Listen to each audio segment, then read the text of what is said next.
Greater Hyderabad సిటీకి తూర్పున ఉన్న పోచారం, గట్కేసర్ ప్రాంతాల్లో రియల్ ఎస్టేట్ జోరు కనిపిస్తోంది. ఆయా ప్రాంతాల్లో భూములు, ఇండ్లు కొనేవారి సంఖ్య రోజురోజుకి పెరుగుతోంది. హెచ్ఎండిఏ మాస్టర్ ప్లాన్ లో భాగంగా ఇక్కడ 100 అడుగుల రోడ్లు కూడా వేసే ప్రపోజల్స్ ఉండటంతో భారీగా వెంచర్లు వస్తున్నాయి. ముఖ్యంగా వరంగల్ నేషనల్ హైవేకి ఆనుకొని పలు ప్రాజెక్టులు ఏర్పాటు అవుతున్నాయి.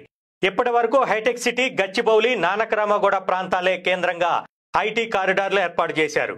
కాంగ్రెస్ సర్కార్ ఏర్పడిన తర్వాత సీఎం రేవంత్ రెడ్డి అభివృద్ధి ఒకే ప్రాంతానికి పరిమితం కాకుండా అన్ని ప్రాంతాలకు విస్తరిస్తామని ప్రకటించారు.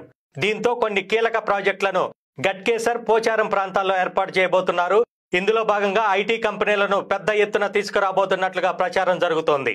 ఇప్పటికే ఇన్ఫోసిస్ ఉండగా దీనికి తోడు మరిన్ని ఐటీ కంపెనీలు, ఇతర ప్రాజెక్టులు వస్తాయని తెలిసి రియల్ ఎస్టేట్ వ్యాపారులు అధిక సంఖ్యలో కొత్త వెంచర్లకు సిద్ధమవుతున్నారు. గట్కేసర్లో ఇప్పటికే చదరపు గజానికి 40,000 పలుకుతోంది. గట్కేసర్, పోచారం ప్రాంతాలు ORR